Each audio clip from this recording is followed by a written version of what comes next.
The Benjamin Dixon Show is only possible with listener support. Go to www.thebenjamindixonshow.com to register for our blog and join the Progressive Army. And now, ladies and gentlemen, You're now about to witness the truth. It's the Benjamin Dixon Show. Welcome, ladies and gentlemen, to the Benjamin Dixon Show. I am your host, Benjamin Dixon. It is Wednesday, August 10th, 2016. Thank you so much for joining us. I have a lot to cover tonight, so if you would allow me to jump right into it with some news coming out of Compton, Los Angeles County, California, is the shooting death of 27-year-old Donnell Thompson. And I am going to take a little bit of time with this. So Donnell Thompson was killed by Los Angeles County Sheriff deputies in Compton. The officers were pursuing an armed carjacker who they killed. Instead of the armed carjacker was a man who, according to the Washington Post, had the mental faculties of a much younger child. He was so gentle and shy that, according to his family, he went by the nickname of Little Bo Peep.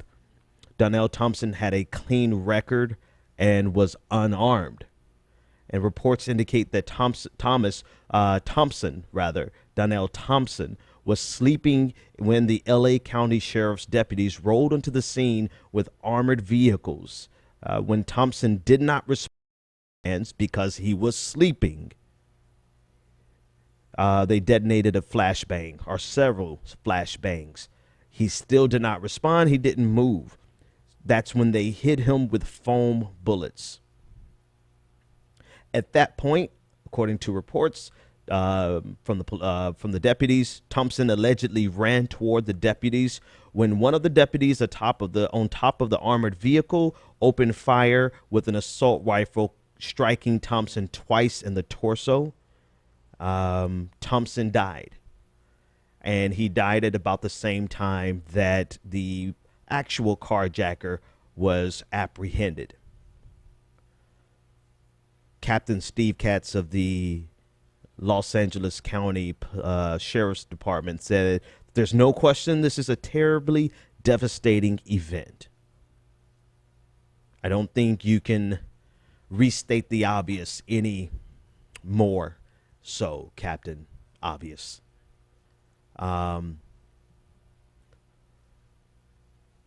So what's the tally? I don't even feel up to going through the tally. But he was sleeping. He was the wrong person, had a clean record, was awakened from his sleep, startled by foam bullets. He slept through the flashbangs, but he was awakened by the foam bullets that, any reasonable person should expect that if you shoot somebody or startle somebody with not even shoot, you can tickle somebody's ear while they're sleeping and they are going to jump. If you tickle them hard enough, they're going to jump out of the bed. If you scare them, they're likely to jump and run. And so the question is, what the entire fuck did these officers expect this man who was sleeping to do after they startle him with foam bullets? What do you expect to happen to someone who is clearly asleep? Because they're either asleep or they're already dead, right? They're not responding to flashbangs, right? It's not, it's one thing he ignored verbal commands, then he didn't even respond to the flashbangs. So that should tell you either they're asleep or they're dead.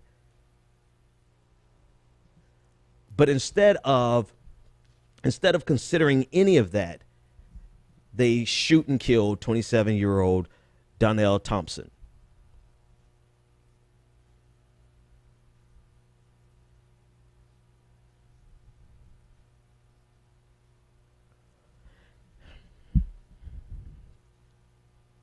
there's nothing else to say about this that we haven't already said for every other incident that's too similar to this.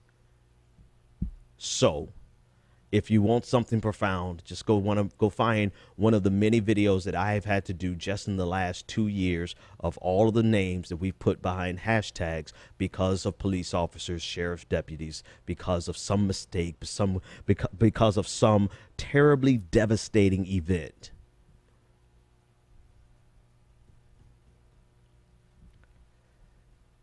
(857-600-0518). Let's talk about this.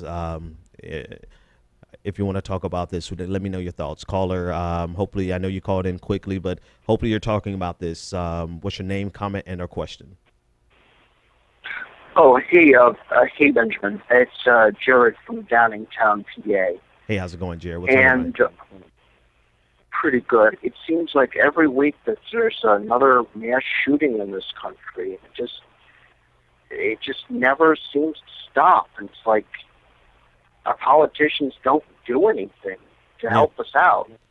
Yeah. And if Hillary or Trump, it really doesn't matter. The police state's just going to continue. Yeah. Which is why I don't know what to do. I mean, people say we should protest, but has protesting ever done anything to a certain extent? Really? Unless we did mass civil disobedience. Yeah. As going around with picket signs, has that ever really done it? No. I have to agree with you, because our country is so prepared to absorb any type of protest. Right. Thanks for the call. We're able to absorb protests. We're able to give you a space to be angry, and then we go on about our business. Right. So what will ever change this? There's a police shooting, and you said mass shooting, which is true. Right. So there's mass shootings every week, and there's police shootings every week. Take your pick. But you said something very key there. You said that the police state will continue, and to greater or lesser extent, however you define police state, it's starting first in the black community. And we see with the report from the Department of Justice that this is exactly the case, that the crackdown, the unconstitutional nature of police activities has been so entrenched in the black community that it's no big deal. It's just another day in Baltimore, or another day in Ferguson, or another day in New York, where we saw the stop and frisk, where the commander was essentially telling his officer to stop the black male youth. So it is something that goes on, and it goes on underneath the Democrats. It goes on underneath Republicans. It goes on in America every damn day, and that's the nice side of the equation. The real hard part, the real disgusting part, and the painful part is that this police state is executing people, and we're giving them a license to do so, because we give them so much benefit of the doubt that there's a good chance that nobody is going to be charged for something like this. Right? This what is a terribly devastating event. Nobody's going to be charged. Maybe he'll be disciplined and put on paid suspension, paid leave. But who's going to be held accountable for this man's death? What they're going to do is take taxpayer dollars and pay the family, which the family, if nothing else, yes, they should get paid. Get all the money you can from it and take $300-400 million. Get what you can, because you know what? You're not going to get justice. You're not. So should they not get justice? And I'm saying this because there are going to be people who say, oh, this family sold out because they took money. They're not going to get justice. So are you suggesting they don't get justice and get no kind of compensation for this death? You must be out of your damn minds. Caller, you're live on the air. What's your name, comment, and or question? Hey, Ben, it's David. I was actually going to discuss this. I kept forgetting to within Progressive Army and among a lot of our show hosts. But now's as good a time as any, and we definitely don't want to just skip over the victim here. But it kind of goes hand in hand with what your first caller had said, and it just kind of made me want to call in. If we compare these times to the original civil rights movement, to Dr. King, to Malcolm X, to the protests and the legislation that we saw, that granted took lots of time. We have Black Lives Matter now, but we have protests now, but it seems like something's missing. It seems like, it's definitely part of it's definitely the citizens, definitely the people and the level of engagement and, like you said, what we're willing to absorb but before we're willing to address it. But is there a missing piece between the protests and getting change to occur? When we compare the models before and after, from back then to now, obviously history's been rewritten. People have different views of what happened, but maybe something's missing. Maybe there's something we're not doing quite yet, or that we don't have covered just yet. Yeah, I mean, I would agree with that. Something's obviously missing. And what's missing is, I don't know if something's missing so much, David, thanks for the call, man.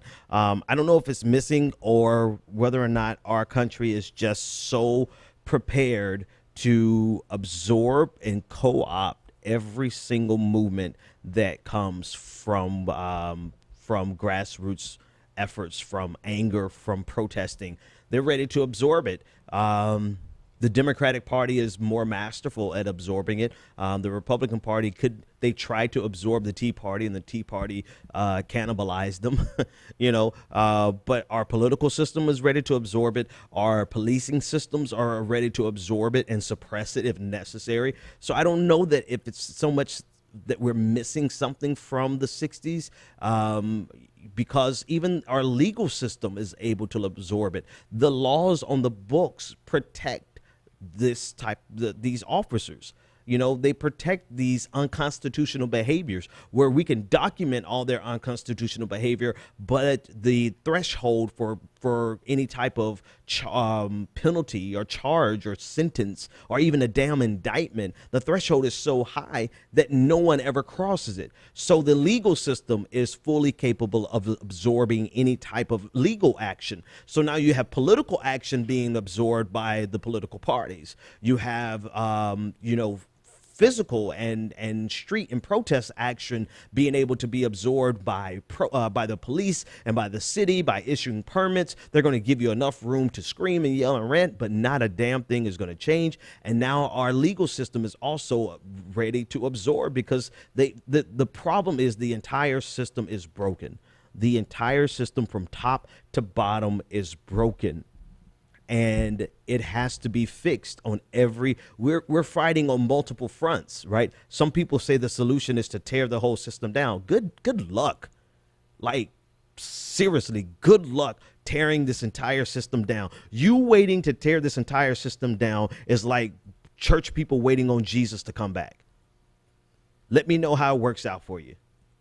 You're not going to tear this entire system down. Donald Trump is not going to tear this system down. I'll talk about him later, but he's not going to tear it down. He's not going to break it so that we can rebuild our union with a modified Bill of Rights and a modified Constitution. No, that's not happening. If the system gets torn down, you guarantee believe me that the entire structure has collapsed underneath itself into chaos and anarchy, and that's only because of some existential threat which may come from within, but I doubt it very seriously. All that to say, don't wait on the entire system to be torn down before we try to fix it. We have to fight on all those fronts. We have to fight politically. We have to fight politically. We have to fight legally, and we have to fight through these street protests. They play a role, but sometimes we let that be the entire role. And if that's the entirety of our action to combat these types of situations, then we've already lost, because they're very capable of not only giving you space to shout until you get tired and go home and watch TV, but they're also capable of bringing out the tanks and shutting it down. So that can't be the only approach that we use. 857-600-0518. And it gets worse. So let's go to Baltimore. I want to talk about the Department of Justice report from Baltimore, because it is extremely troubling. It is Well, I'll read some of it to you. I'll give you the gist of it. But I'm trying to think whose picture I want to put on the screen first. Actually, I'm going to put the current mayor, Stephanie Rawlings Blake. I'm going to put her picture on my screen. Beautiful woman. Beautiful, very important person and accomplished. Has done a lot of amazing things in Baltimore. But I want to put her picture on the screen as I read to you the different things that the Department of Justice found in Baltimore. So let me just give you a snapshot of the Department of Justice report. I believe it was a 14-month long report. And one good line that came from MSNBC was that it took them 14 months to put in writing, to research, and to get analytics and to get data. It took them 14 months to say what black people have known all their lives. According to NPR, this is a particular quote from NPR. They say, to be clear, the Department of Justice report emphasizes that this is not a case of a bad few apples. The problems in Baltimore are systemic. Supervisors, policies, weak investigations, and officer culture all play a role, according to the Department of Justice. So the report from the Department of Justice is a scathing report on Baltimore cops that vindicates, quote unquote, vindicates what black residents have been saying for a very long time. And I want to read you some of the findings. Of 410 people stopped at least 10 times between 2010 and 2015. Out of 410, 95% were black. During that time, no one of any other race was stopped more than 12 times.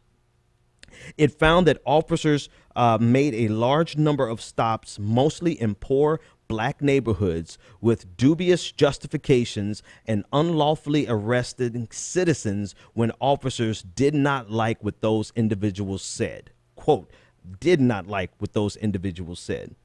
Among other findings, blacks account for 60% of the city of Baltimore's population, but roughly 84% of all of the police stops. So between 2010 and 2015, officers stopped 34 particular black residents 20 times, and 7 black residents were stopped 30 times or more. And in some cases, those stops never led to any citation or any arrest. In addition to pat downs, Baltimore officers perform unconstitutional strip searches, even of people not under arrest. The report said that officers routinely use unreasonable force, including against juveniles and people who were not considered dangerous. The summary is that the Baltimore police engaged in illegal, racially based policing. I want to dig in a little deeper with some stories. I'm going to put the stories on your screen. Here's one such story. Arrested for wearing a sweatshirt in a high crime area. Such unlawful stops erode public confidence in law enforcement and escalate street encounters, sometimes resulting in officers deploying unnecessary force or committing additional constitutional violations. For example, on a cold January evening in 2013, an officer approached and questioned an African-American man crossing the street in a high crime area while wearing a hooded sweatshirt. The officer lacked any specific reason to believe the man was engaged in criminal activity, but according to the incident report prepared by the supervisory officer on the scene, the officer thought it could be possible that the individual could be out seeking a victim of opportunity.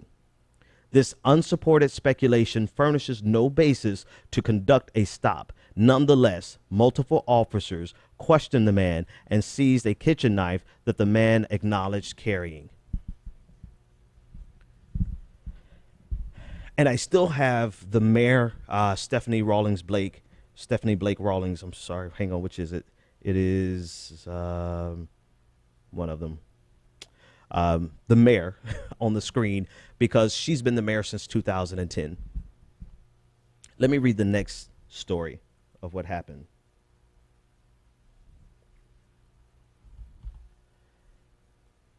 I Actually, this one, unfortunately, is cut off, so I have to go to this one.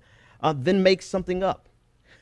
In some cases, unconstitutional stops result in supervisory officers' explicit instructions ordering a ride-along with Justice Department's officials. A BPD sergeant instructed a patrol officer to, and hang on, that is actually, I can't see it myself, to stop a group of young African-American males on a street corner, question them, and order them to disperse.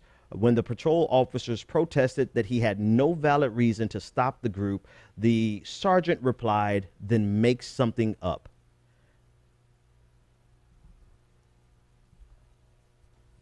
Okay. Let's keep going because the story is getting more and more atrocious. Well, we talked about the strip search. I wish I can get, hang on, let me see one more. All right, we'll stop there.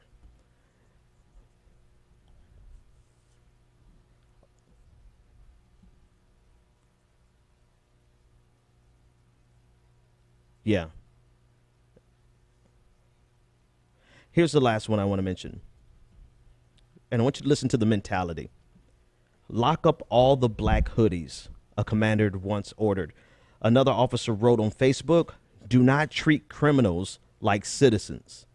And this particular one is according to NPR. This particular anecdote is from NPR. Then there was a template, not an anecdote, but this account is from NPR. There was a template supplied by a shift commander to a sergeant and a patrol officer for reporting the arrest of someone for standing near a public housing unit without a valid reason. Let me repeat. They had a template supplied by a shift commander to a sergeant and a patrol officer for reporting the arrest of someone for standing near a public housing unit without a valid reason. So in other words, they were stopping people for standing outside of the projects for what the hell is a valid reason for standing? Please tell me, what is a valid reason to stand? Can I stand outside because it's more comfortable for me to stand instead of sit down? Is that a valid reason? Can I stand outside because it's a beautiful fucking day outside? Is that a valid reason? Can I stand outside because it's the place where I damn it live? Is that a valid reason? But they stop people so frequently for this that they had to make up a fucking template. They had to make up a template because they did it so goddamn often. Do you know how fucking lazy you have to be to break the law and not even want to longhand write it out, but need a fucking template?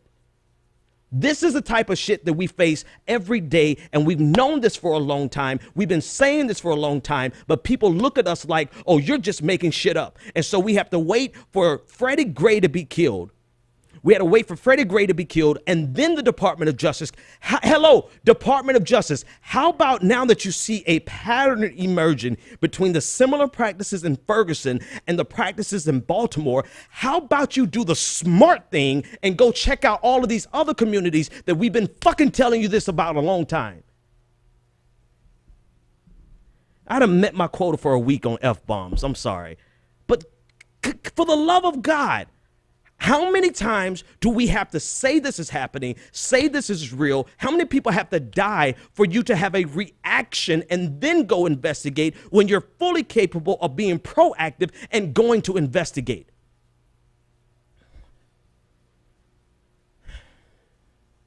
What is a valid reason to stand outside?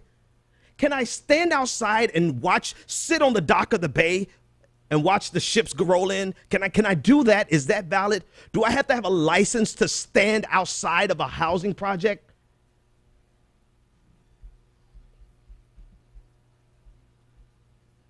So entrenched in the system that they had a template for this. I have a template for the work that I do on my job. And I finally started using the template because I said to myself, self, why am I going through creating this every single time? Why am I doing this every single time? I'm giving a custom experience to every single one of my customers every single time. Why am I working so hard? So I went the easy route and click and paste, and I have a template. Just fill it in. Boom, boom, boom. So all I have to do now, all you have to do now to arrest somebody, you see somebody standing outside, you don't really have any valid reason to arrest them, but you conclude that they don't have a valid reason to stand out there. So all you do is copy and paste. They are copying and pasting their profiling of black people. All right. Phase 2 of this conversation. Try to do this half without the F word, right? I apologize. Sort of. Not really. Sorry, not sorry.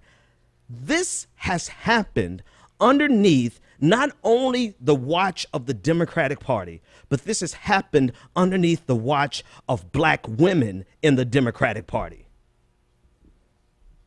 Don't believe me? Just watch.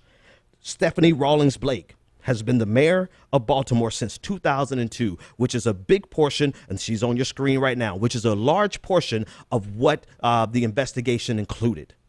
Before Stephanie Rawlings Blake, the mayor of Baltimore was Sheila Dixon.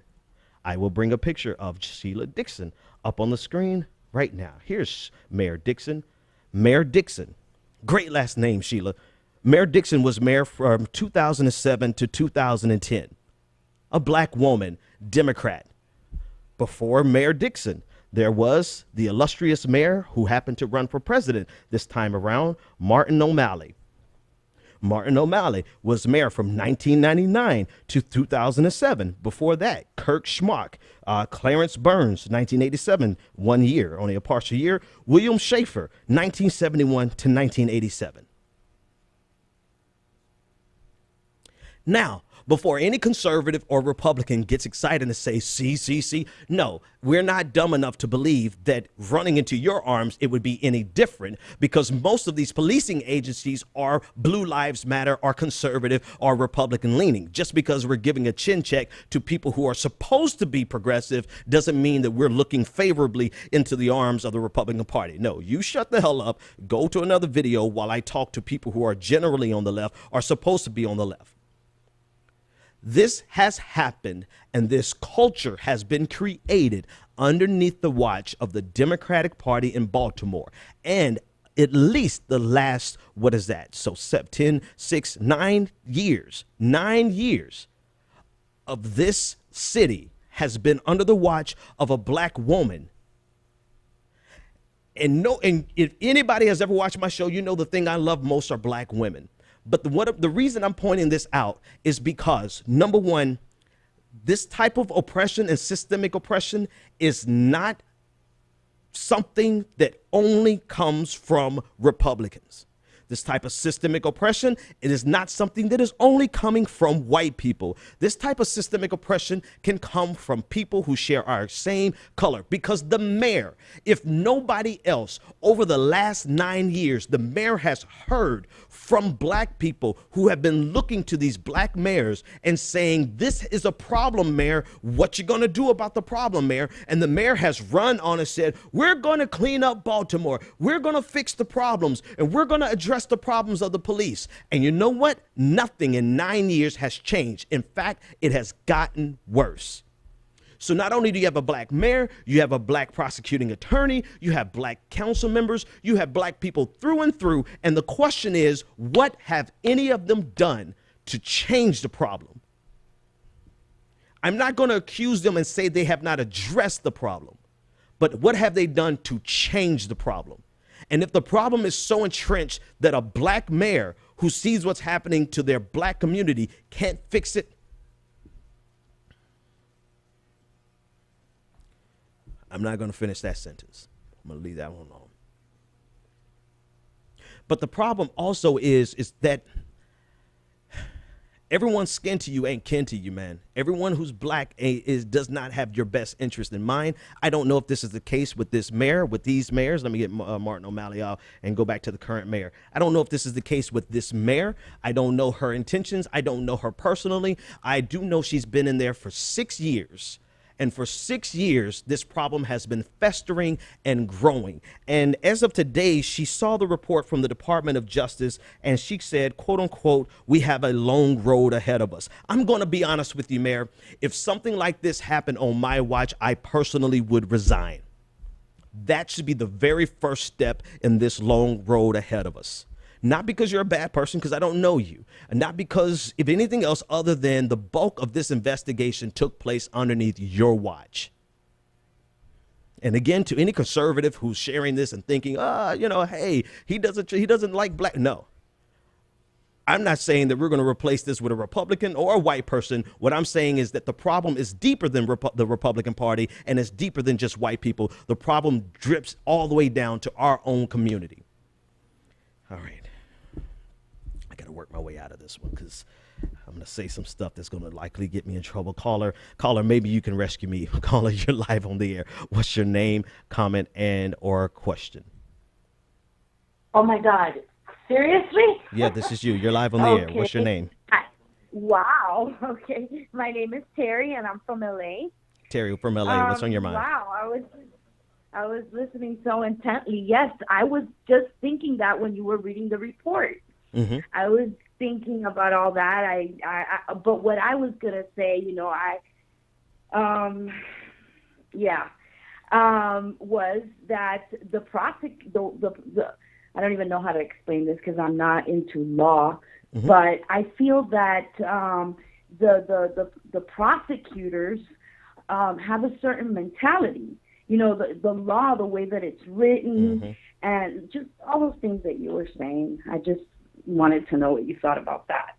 I mean, it's all part of the problem. It is the problem. Right. It is exactly the problem because the law and the attitude it creates. Marilyn Mosby jumped out there with the Freddie Gray case, and she jumped out there and was bold and went after some charges that she probably likely. Can I say one? You interrupted my rant. Go ahead. Go ahead. You got it. I'm so sorry. It's just that I saw the, I guess the mayor on Democracy Now! Chastising her for having come out and done everything that she did. So now I'm out. No Just problem. Go ahead and do your thing. Hey, no problem. I'm sorry about that. Oh, no problem. I was messing with you. I'm messing with you. Thanks for the call. I appreciate it. So Marilyn Mosby jumped out there with some charges that was ambitious. And I guess the reason she did it was because she was like, okay, I'm going to address the problem. But the problem is not just the prosecuting attorney or the district attorney, rather, it is the system around it. It's the laws that give such a high threshold before you could even charge a police officer, right? And then the threshold is even higher for you to find them guilty because you have to do it based on the police culture, not based on did they kill somebody? Okay, do we have evidence that they killed them? All right, there's a closed case. No, it's like, would a reasonable police officer, what the hell is a reasonable police officer, right? A reasonable police officer is just as ridiculous as standing outside without a valid reason. Who the hell defines that? And based on the people who are on the jury of that day or the judge who was on the bench that day, their interpretation of what a reasonable police officer is could be so loose that it would allow for someone like Darren Wilson to kill Michael Brown without any type of prosecution. That's the problem. The problem is that our laws allow for this. And they overcompensate to protect police officers so that we can give them the benefit of the doubt so that they can be free to go out and do what they feel and deem necessary. And in Baltimore's case, they felt it necessary to create a template so that they can arrest people who are standing outside of the projects. In other words, you literally can't stand outside. You're so in danger of being arrested standing outside that they have a template with your name on it.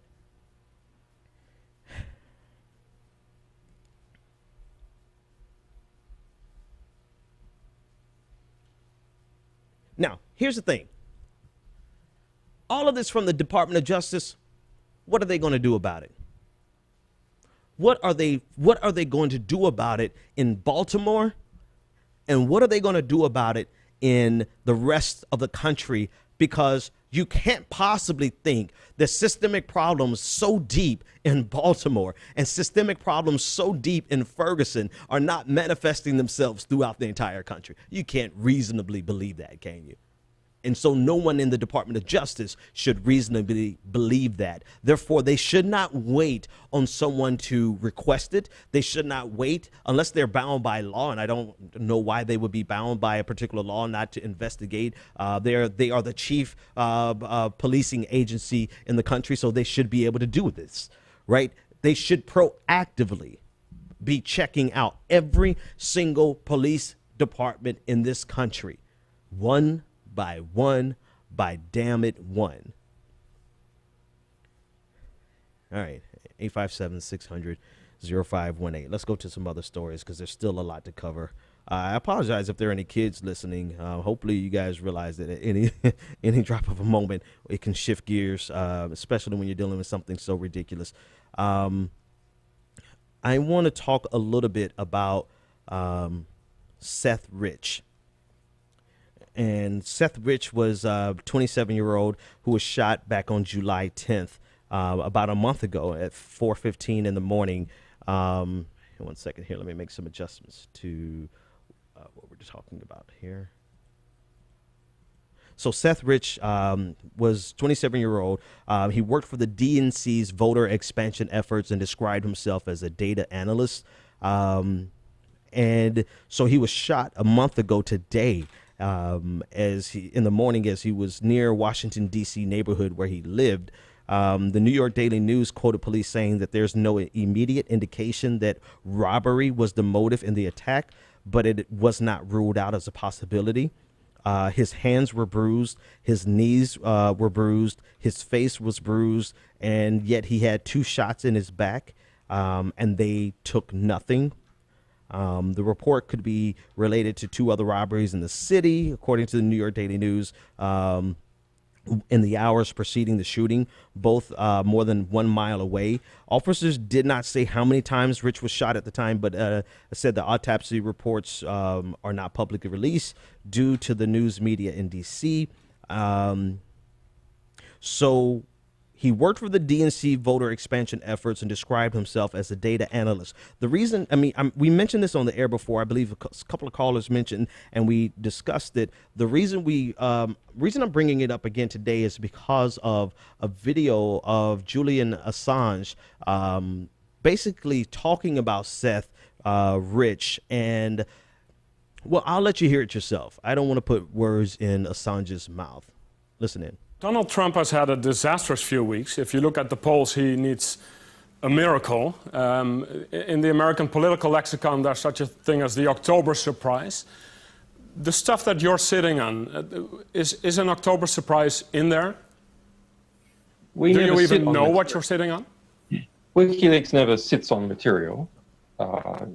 Okay, the voice you're hearing now is Julian Assange. Whistleblowers go to significant efforts to get us material and often very significant risks. As a 27-year-old works for the DNC, who was shot in the back, murdered just 2 weeks ago for unknown reasons as he was walking down the street in Washington. So that was just a robbery, I believe, wasn't it? No, there's no finding. So what are you suggesting? What are you suggesting? I'm suggesting that our sources take risks, and they become concerned to see things occurring like that. But was he one of your sources then? Okay, let me pause it there. That is at 58 seconds. I'm going to pause it there because this is now why this story is back in the news. It never really went away in the news. In Philadelphia, Seth Rich's family was there protesting because they believed that foul play was involved. They were there at the rallies in the square. They were at the Green Party rally. They were there the entire week telling their story because no one was really talking about it. And now because Julian Assange in this clip, he essentially alludes to the reason and for Seth Rich's murder. He sounds like he's connecting it to being related to the DNC email leaks. and because he was the sentiment that you're getting from it is that he is the source. All right, so I want to start the video, and I want to start it at start where we left off. And at this point, I want you to listen to what he's saying in his rebuttal, because that's a strong accusation, right? You're essentially saying that that Seth Rich was your source. So let's listen. Suggesting. What are you suggesting? I'm suggesting that our sources take risks, and they become concerned to see things occurring like that. But was he one of your sources then? I mean, we don't comment on who our sources are. But why make the suggestion about a young guy being shot in the streets of Washington? Because we have to understand how high the stakes are in the United States, and that our sources are, our sources face serious risks. That's why they come to us, so we can protect their anonymity. But it's quite something to suggest a murder. That's basically what you're doing. Well, that others have suggested that. We are investigating to understand what happened in that situation with Seth Rich. I think it is a concerning situation. There's not a conclusion yet. We wouldn't be willing to state a conclusion, but we are concerned about it. And more. All right.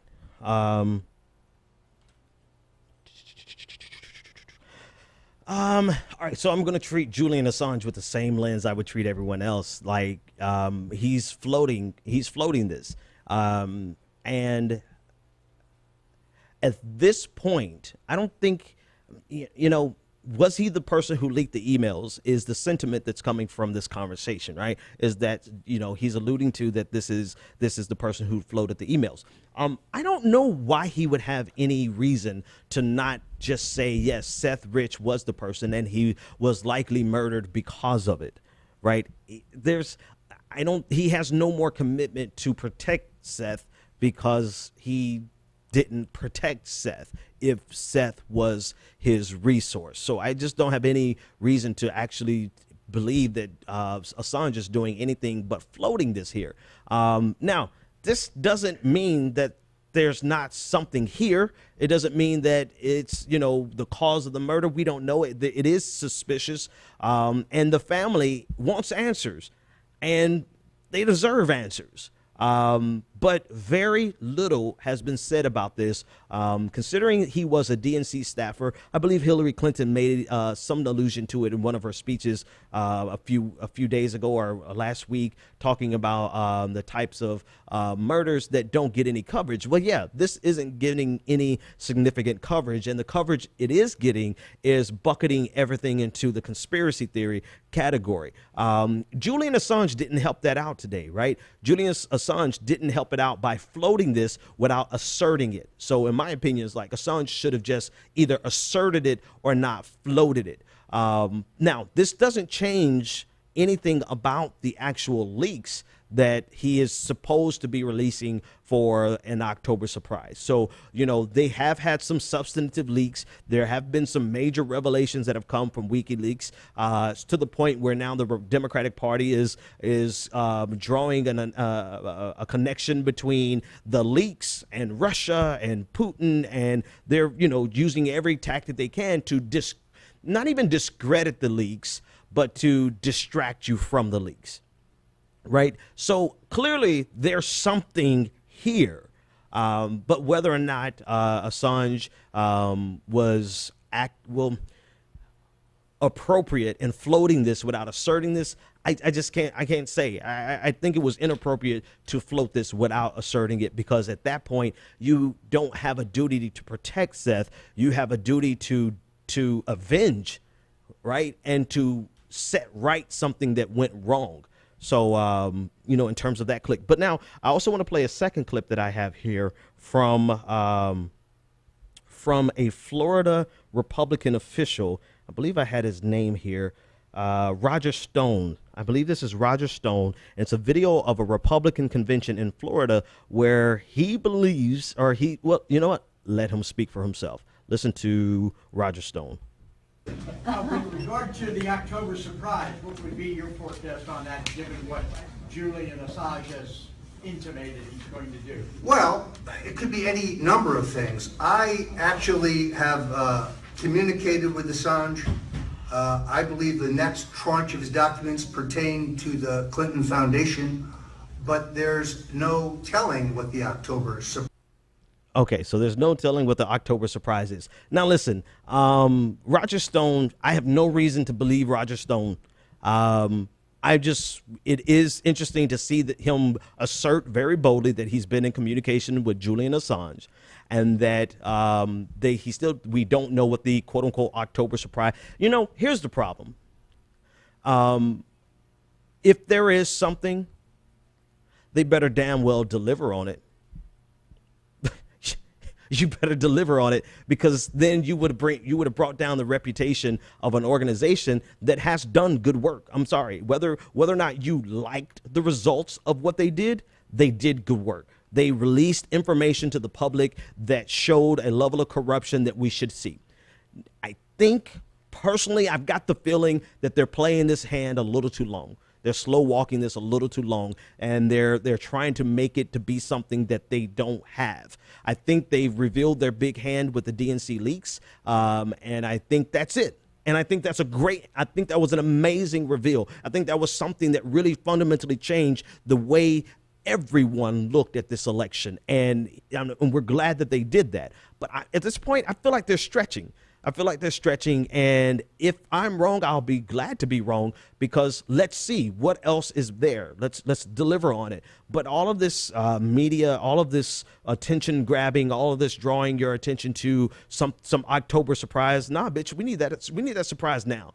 You know, to deliver that shit now, put that on the table now, and stop getting clicks and stop driving media appearances, and just do it now and get it out in the open instead of playing the long game. Because I would hate for WikiLeaks to go the way that Anonymous has been going, which is they say they're going to do something and then they end up messing up and not doing it at all, or messing up and doing the wrong thing and revealing and doxing the wrong person. So that's just, you know.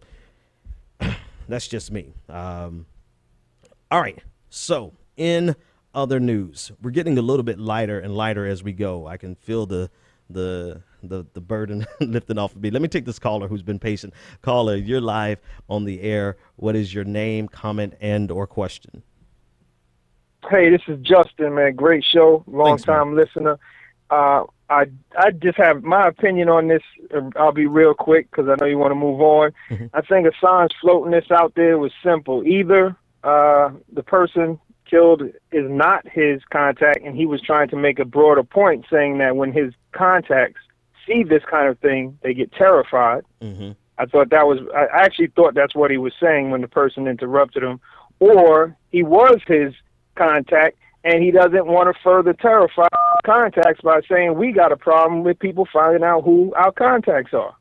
You know what? So he doesn't want to go that far. Let me cut you off, man. You said your name was Joe? Or Justin. Justin, you should have been on TV and said that for Julian Assange, right? Like, because Julian, he did not do his own cause justice by just meandering in this interview, right? He should have been very clear and precise like you were, because hearing you say it, I'm gonna be honest with you, that's a totally different spin, right? I think that's a good take. That's a good take, that if it was his person, then he can't alarm his other sources. And if it wasn't his person, it's an example of what could happen, you know, even though that's a loose one that kind of floats that a little too far, but that's reasonable. So maybe Julian Assange should just stop doing his own media appearances and let somebody like you or somebody more capable do it for him. I appreciate it. I agree, actually, but but maybe being locked up in that embassy all this time makes you want to do press conferences. You're right. He needs to be seen by somebody. Thanks for the call, Justin. 857-600-0518. All right, let's go up a little bit higher in terms of lightheartedness. We're ending on a light note tonight. So Creepy Steve is what I call him. Yes. Oh, also, folks, don't let me forget to talk about Malia Obama. Puff puff pass. I want to talk about Creepy Steve. I'm going to put a picture of Creepy Steve. That's what I'm calling. I don't care. Steve from Virginia. That's what they're calling him. Steve from Virginia started scaling the Trump wall. And there's a reason I'm talking about this. I didn't want to talk about it at first, but I found a video that's going around about Creepy Steve. So Steve, I believe, I think this tonight is all about the 27-year-olds, if I'm not mistaken. Okay, no, I'm not sure that Steve is 27. All right. So a man who identified himself only as Steve from Virginia climbed Trump Tower on this afternoon in New York City with suction cups and a harness. Steve was climbing for more than 2 hours, but was apprehended by police around 6:30 p.m. The climber had a backpack and appeared to be using ropes and harnesses to fasten himself on the 58-story Manhattan skyscraper, according to USA Today. Officers lowered themselves toward him using a windows washer platform. They used all kinds of tactics, and I actually have a video of them capturing Steve. Let me play this video. There's no audio to it, but I'll play the video. And you can see the police officers are grabbing him. Now, I got really nervous when I saw this because they really could have knocked him down and killed him. But they grabbed him and snatched him and pulled him inside of the window. They broke the window and they pulled him in. So this is Steve. Steve is, before I just keep calling him Creepy Steve, let me show you why I'm calling him, and listen into this video. This is Steve from Virginia. He posted a video yesterday on YouTube explaining why he was climbing the wall. Listen in. Hello, Mr. Trump. Do excuse my manner of appearance. I just don't know how many people will watch this, and I'd rather not be recognizable. I am an independent researcher seeking a private audience with you to discuss an important matter. I guarantee that it is in your interest to honor this request. Right. Believe me, if my purpose was not significant, I would not risk my life pursuing it. The reason I climbed your tower was to get your attention. If I had sought this via conventional means, I would be much less likely to have success because you are a busy man with many responsibilities. I'll get my contact information to your campaign so that if you are interested, you can respond. This is crazy. As for anyone else who's watching, please help make this video go viral so that it gets to Mr. Trump, and be sure to get out and vote for Mr. Trump in the 2016 election. Thank you. Bruh. Bruh.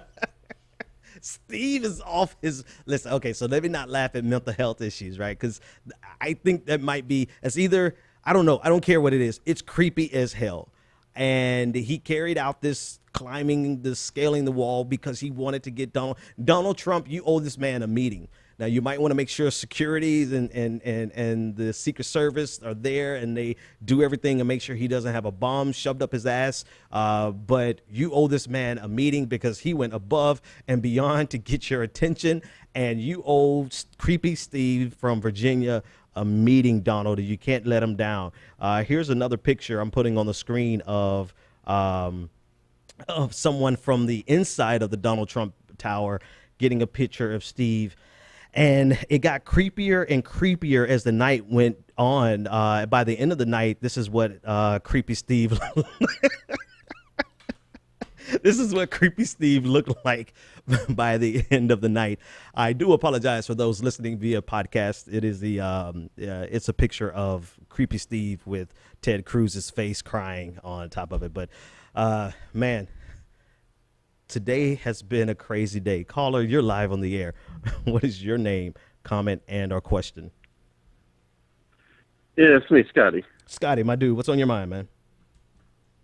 Not so much, man. I just wanted to say that, and I know that you probably think that this will be, I don't want to say conspiratorial, but, and I don't deal with that type of stuff, which is why I don't even watch InfoWars and none of that Alex Jones stuff. Yeah. But this whole election with Donald Trump, it feels like I'm starting to come to the conclusion myself, and a lot of others are, that the guy is the perfect foil. Like, you would think that he would tailor back some of the stuff that he says, but it's like this whole election's engineered by Vince McMahon. Like, he couldn't write a better script than this. Dude, like, he could not have picked. I don't disagree with you, man, like on two levels, right? And I don't know if you're going to this level, but you have to ask the question at this point. Number one, you couldn't write a fiction novel better than what we've seen this year. You can't. You know, it's so creepy, not only with how Donald Trump came into power, but more specifically how the media's fascination with him in the beginning, and then they gave him all the coverage in the world he wanted. Yeah, it was insane. But hang on, let me finish the thought and I'll give it to you. They fell in love with him, and they just, because of the ratings, they were getting insane ratings because of him. So they could not cover him in the beginning, and now they're trying to destroy him because they realize, oh, we've created a monster. This is like a perfect 1984 type novel. So I agree with you. Go ahead. Oh yeah, my bad about that. It's like the best parody movie you could ever watch. Yeah, I mean, like, it makes you cry sometimes, but seriously, and I understand that you tell people that the guy's dangerous and this and the third, and that's understandable if we could actually take him serious, which is why I say that it feels like he's pretty much playing a role of heel. And it's like we're all waiting for the curtain call moment. By the way, it's like any of the like non-pro wrestler fans out there, Google Triple H curtain call. You'll see what I'm talking about. All right. But yeah, it's like this whole idea, which is why all the stuff that he's doing, and people are afraid of his fans. Yeah. We saw these people at McCain Palin rallies 8 years ago. You know what? We saw them, Scotty. We saw them, Scotty, but we didn't. Hey, like the Nazis have come out and said that this is an opportunity for them. So we didn't see that in 08. Like, you know, the David Duke is saying now he can run for office. We did not see that in 08. So it is some next level shit going on this time around. And now to your point, there are a lot of the same people who were there in 2008. They're here now, and they're going to be here after this election. And the biggest part that scares me is the fact that they aren't going anywhere, man. Listen, Scotty, thanks for the call, man. I'm up against the hour here. But let me hit one last story that I got to talk about. Malia Obama allegedly got caught smoking weed today, or not today, but while she was at the Lollapalooza festival some time ago. And of course you had some people who had some major meltdowns about it. But on your screen, I have a picture of President Obama, puffing by. It looks like he was in his teenage years, and then juxtaposed that as Malia Obama doing the same thing. So it's a picture of her smoking, and you know, some people are losing their minds about it. You know, whatever the case, that's always going to be the case. I just want to know, who are her friends? Who are her friends who know who this girl is, this young woman is, and filmed it and then released the video? See, you got to be careful. You know, first of all, I'm sure President Obama doesn't care, right? President Obama's like, whatever. He smoked weed. We all smoke weed. Everybody should. You get a bag. You get a bag. Everybody get a bag, and let's all smoke some weed, right? But who is in Malia's circle that took this video and then released this video? Because whoever that is needs to not be in her circle. That's like the low hanging fruit. But here's the second thing. She's obviously around Secret Service. She's obviously around people who are charged with her protection, right? She's there. She's being seen smoking weed by an arm of the law, and she's the president's daughter. The president, every candidate for office has admitted to smoking weed since Bill Clinton. So it's like it's the thing to do. It's legal in Colorado. I mean, people are becoming millionaires off of selling weed in Colorado. Colorado made so much tax revenue off of marijuana that they had to give some back to the people, right? This is how profitable and lucrative it is. Yet and still, you have people sitting in jail right now today on weed charges. The president can smoke it. The president's daughter can smoke it. People can make millions of dollars off of it. But the people who were ahead of their time and were selling it last year, 2 years ago, 10 years ago, 20 years ago, there are people in jail right now on marijuana charges. So I'm with everyone else who has said this.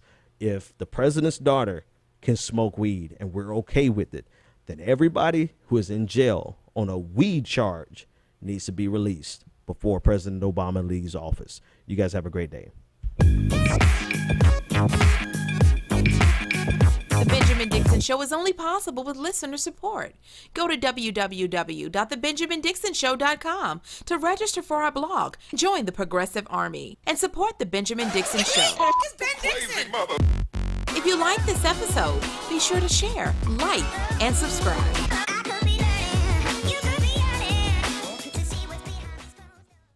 Consider becoming a Patreon. Go to www.patreon.com/The BPD Show and support The Benjamin Dixon Show.